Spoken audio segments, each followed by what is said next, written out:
English Steno, Kailash Chandra Dictation Series, 5 seconds, start. Mr. Deputy Chairman, I thought I should rise to support the point put forward by the Honorable Mr. Kunzru, but my honorable friend from Hyderabad has said certain things which I had better deal with first. He has attacked more or less the whole system of election in India. He has talked of indirect election and so on.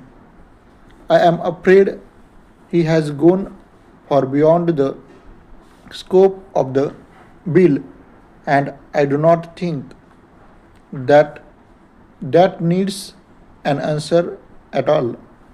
As regards the question of preparing electoral rolls, I think there is ample power vested in the election commission to order the preparation of the regular electoral roll.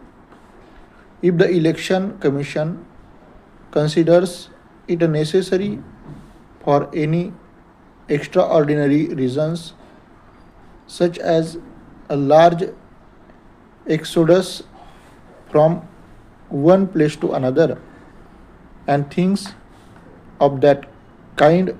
Otherwise, as the honorable member himself said, it is such a vast country and such huge numbers are involved that I think it should be really an unnecessary burden on the resources of the state to launch upon the preparation of electoral rolls.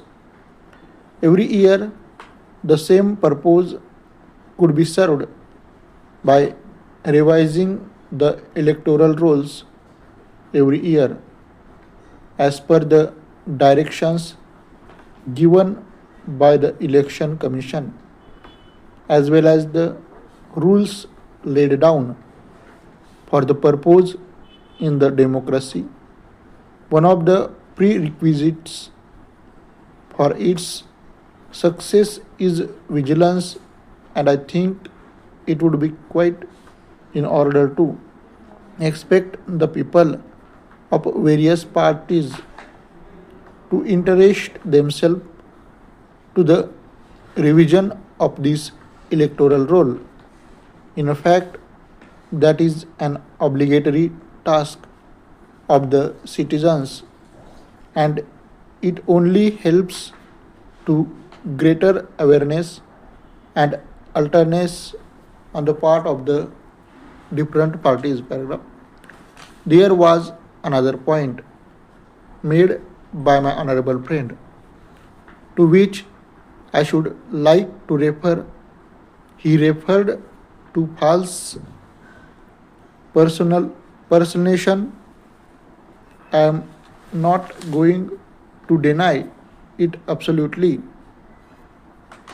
There might have been some false personation, but to say that it was the Congress that resorted to false personation and that all other parties were paragons of virtue and were angels dropped from heavens is simply absurd.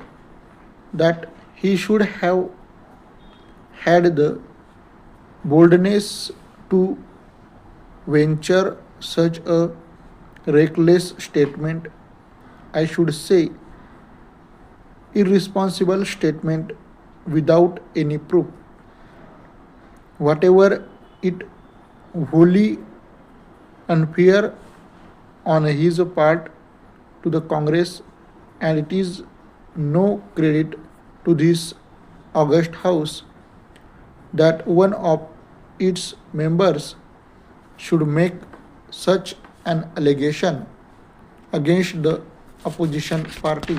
Paragraph. Sir, my purpose is more to appreciate the stand taken by the Honorable friend Sri Kunzuru.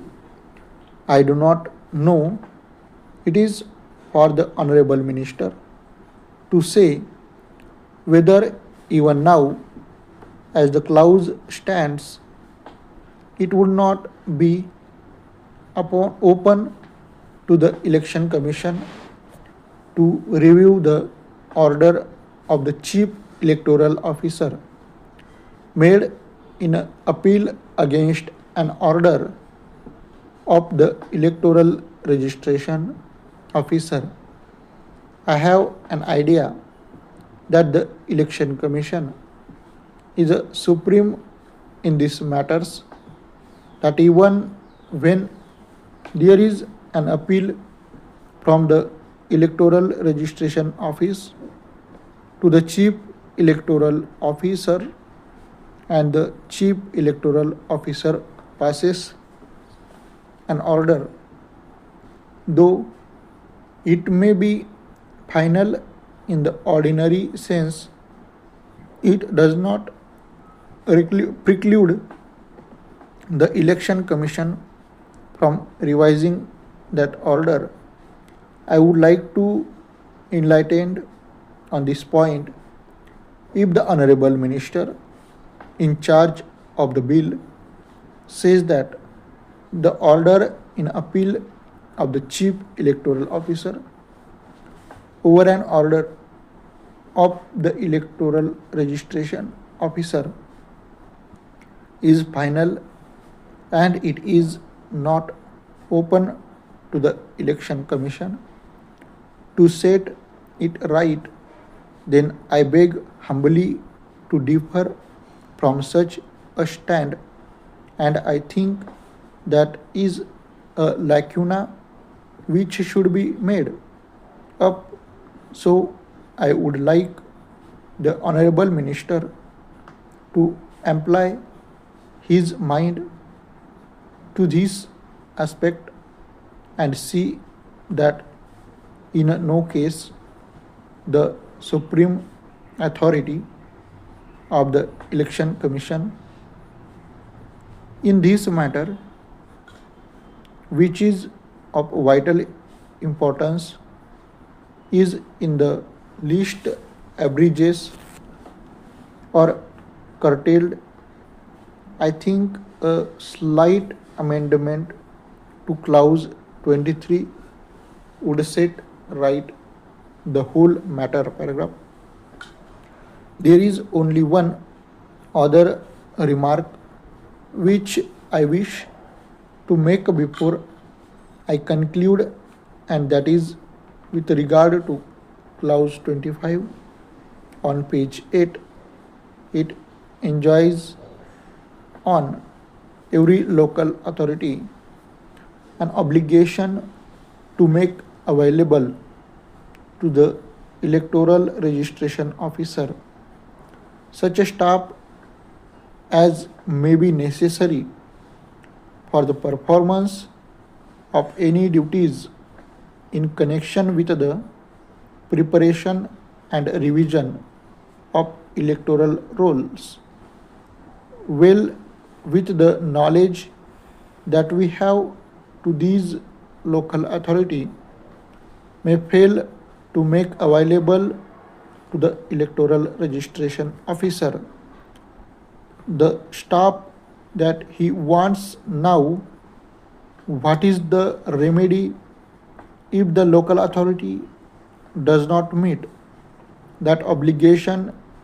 It does not choose to make available the requisite staff that has not been provided for in the bill.